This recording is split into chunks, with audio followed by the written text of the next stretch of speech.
I fitted the gas tank just to see what it was going to look like. It's a little tricky to get on there with the seat bracket. I realized that I've got a bit of a problem with my seat bracket because I had bought the correct bolt that fits in there fairly snugly and was going to grease that up, but realized that since I have the wrong seat, it doesn't have a correspondingly large hole. So I'm going to have to go with a narrower bolt to put in there for now, which is going to be loose in the pivot point here. But I think that's what I've got to do for now, and then maybe one day I can find the right seat for it, or somebody else can, and I'll just make sure they've got this bolt when the time comes. I still have to get some Teflon tape on the petcock, make the connection to the carburetor. I've got an inline fuel filter that I'm going to throw on there since there's nothing in the tank. I have to tighten up my coil a bit, tighten up the front connection on the gas tank. I didn't want to tighten that yet because I might need to take it off actually to get the coil. I need to make my connections for the speedometer and my wiring for my headlight and tighten all that down. And then I think that's all I need to do before we try and fire it up and take it for a ride. So that's what I'm going to be working on today.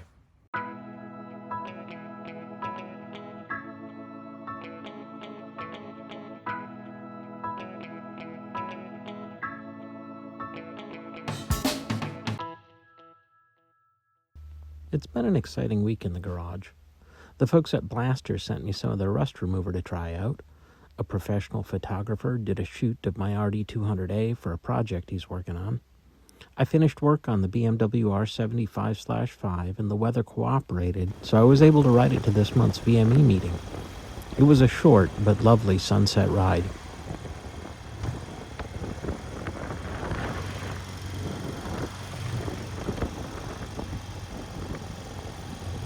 Oh, I also got my ticket to the One Motorcycle Show in Portland this May. But I digress, so let's get back to the Super 10. I had to take a few things off first so I could put them back together properly. The headlight's kind of interesting because it's got this dome-shaped nut that gets locked from the bottom, and this allows you to pivot and tighten the headlight to adjust it.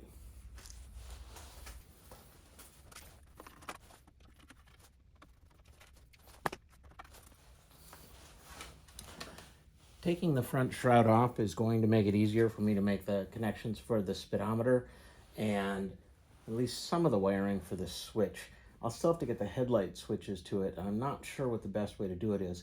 I might have to pull the switch off after the headlight's back on so that I can get to the back of it, but I'll figure it out.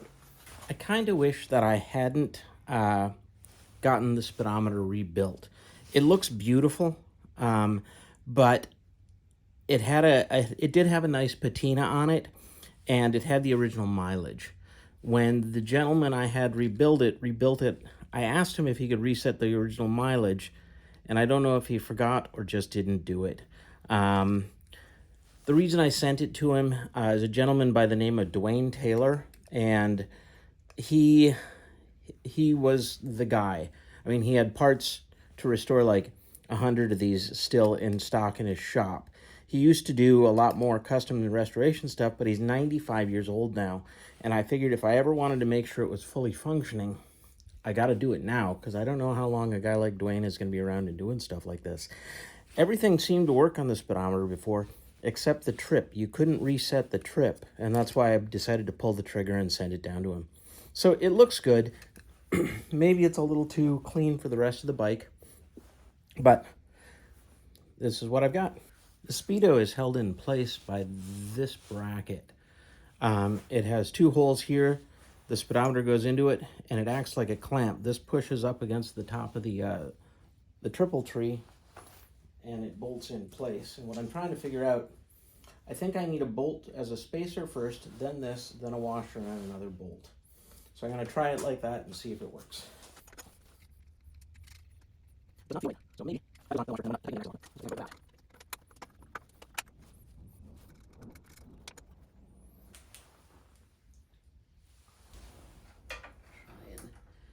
Make our Speedo connection now.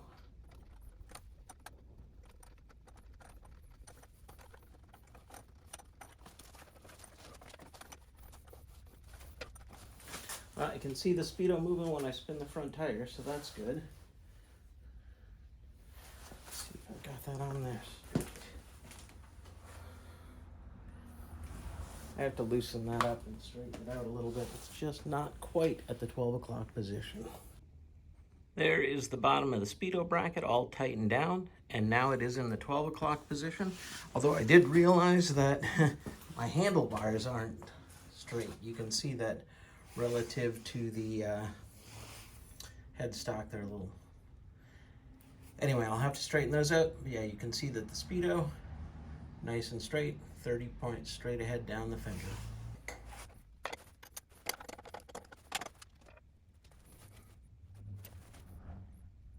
Something still feels just not quite completely straight in there, and I'm not quite sure what, because this alignment looks good. Yeah, I think that's actually okay.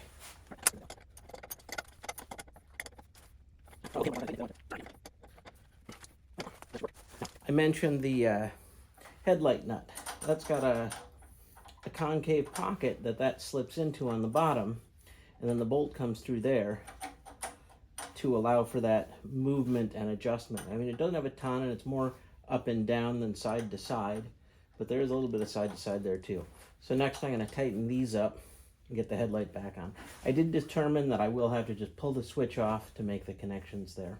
This is a pretty cool little piece with a teleglide across the front, and in good shape. You can see a little bit of the original cosmic blue paint underneath. No idea when this was repainted, but I have to guess it was somewhere maybe in the early 80s. But who knows, maybe the paint helped protect some of it. Yeah, if somebody wanted to do a full restoration, they would know the original color anyway. But I like to let the bike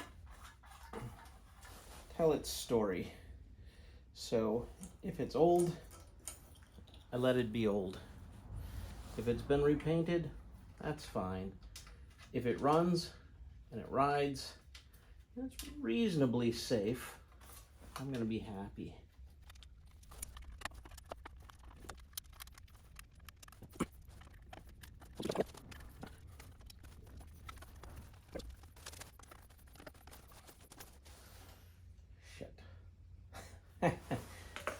For some reason I was thinking I could access these two bolts to tighten those down when this was back on, but I cannot, so I'm going to undo that.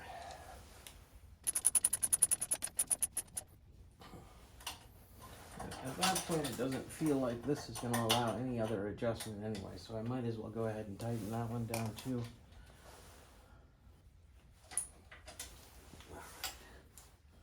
Alright, that's all snug. Now we can get the shroud back on.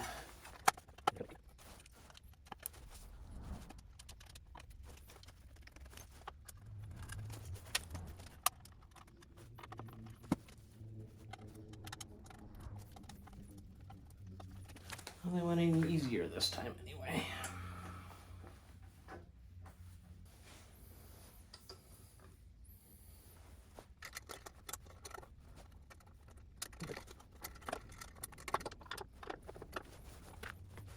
I don't know that it's necessary, but I'm just going to put a little bit of grease on this part. I think once it's snugged down, it doesn't really want to move anyway, so maybe this is a bad idea. But that's what I'm doing.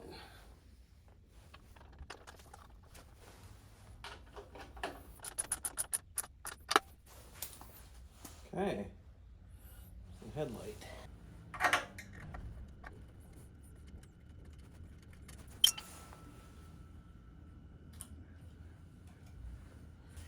I'm not 100% sure what the positions on the switch do, but I think they have to do with turning the headlight on and possibly going to a high beam if there is one. You can see there's multiple positions, so I'm going to have to play with that a little bit and see what it does. Well, I can't find my dielectric grease, electric grease. I think I may have actually loaned it to a neighbor. So I'm just gonna have to run with what I've got right now. So I'm gonna try and get this fed up through there. Then I gotta get the manual and remember where those switch connections get made. And yeah, we'll go from there. So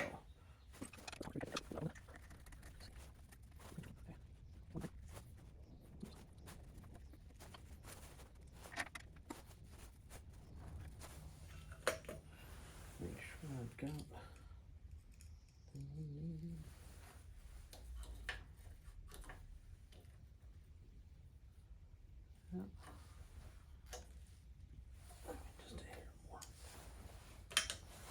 I got that behind the collar, and I'm going to put one more zip tie on these cables down here. I think I have the routing where I want it, even if it's, I don't know if it's entirely correct. And I don't think they were running cable ties back in 61, but he makes do with what we've got. I stand corrected. I thought I had that all nice and tidy the way I wanted it. And I forgot that this wire had fallen and was on the ground. So that means I've got to undo my zip ties, get this incorporated in there, try and get that collar again, and then get it all buttoned back up. Okay, so I've got the wiring basically where I want it. Might make a minor tweak to it in the future, but I've got all the wires that go to the switch, and the switch goes right here. So I think I'm just gonna try and pull the clutch out of the way for a minute so I've got a little better access. And I have 1, 2, 3, 4 wires that are going to the back side of the switch. This one, the book tells me should be green, but it is white with red trace. But that's the one that comes from the tail light. So that's the one that's going to go to the center.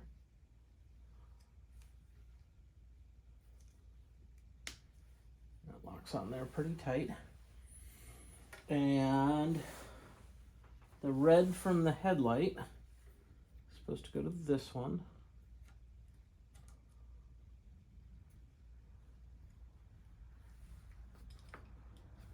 Which is disconcertingly loose. So I think I might have to try and bend that a little. And then the green from the headlight is supposed to go to this one. That one feels snug. And then the one from the magneto, which is supposed to be red, goes to our remaining one, which is the one with the 2 holes.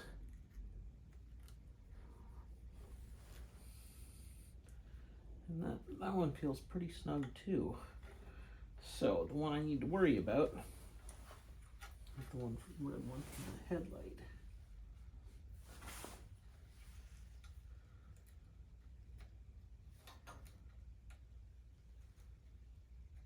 Oh boy, that feels so loose. Oh, it looks like it had a tab that broke off. That's why. All right. Let's see what I can do to fix that. I don't know exactly how well this will work, but I made myself a secondary clip to surround the original. So it's holding on now, and hopefully that's all it needs. It's just a bit of tension to stay in place. So with all the wires attached, I can try and manipulate this into position. It's defending itself somehow.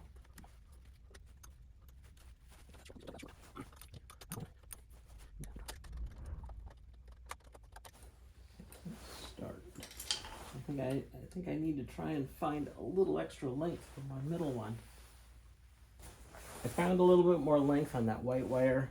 It was I didn't have it all the way snug from down here, so I needed to get a new zip tie on that one, but I was able to squeeze the rest of it up. So now it's got the length so I can get it in, and yeah, it's not the prettiest installation, but everything looks like it's connected, so hopefully it all works. Really, the only thing this bike is missing is the horn. Next on the docket, I'm just got to tighten up the seat and tank bolts.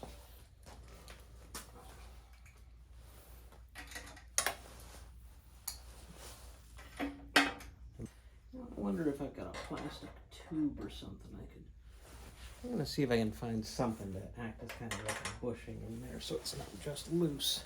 So I think the best I can do for right now is I have some clear plastic tubing that fits in here and the bolt fits through the middle of that. So I'm going to get some grease on both of those things and then that'll act as the pivot point for the seat. Plastic's not going to be super durable, but it should be a fine for now solution.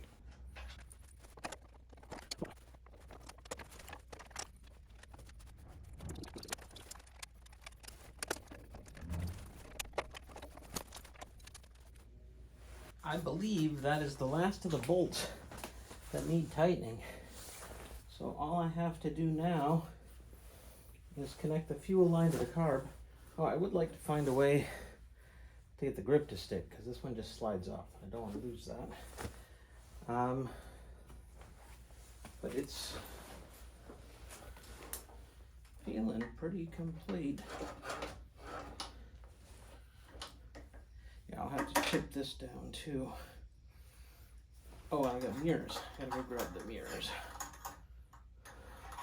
So I got the plumber's tape on the petcock, and now I just have to get my inline fuel filter, my connection to the carb, and then I think it's all together. And the rain isn't going right now, so if I can mix up some premix, maybe I'll get that first ride in after all. Got my premix, and I'm gonna put some gas in it and see if it starts, see if I can make it idle, and if it does, then we can take it for a swing around the block.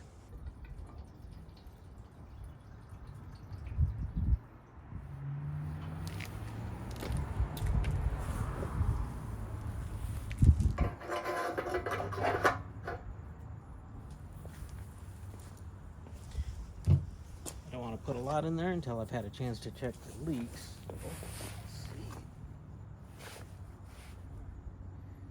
Oops. And flooding out the carb.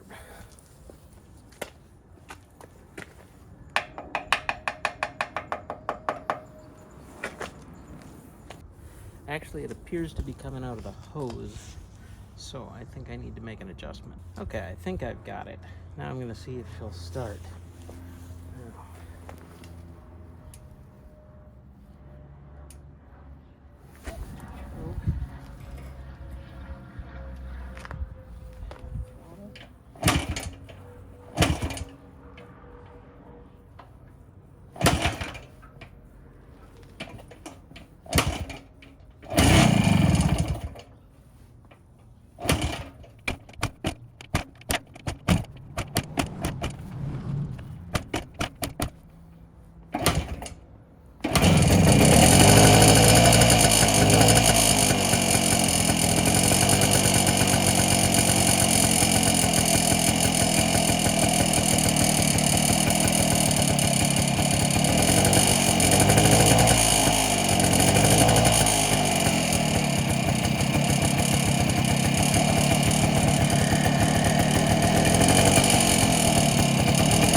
So apparently there is still some work to be done before I can show it off. Since I started working on this video, I have ordered a new piston. It's a shame that I have to jump from the standard bore to a 4th oversize, but that's what I can find. Fingers crossed that the new piston and some more carb fiddling gets it all sorted.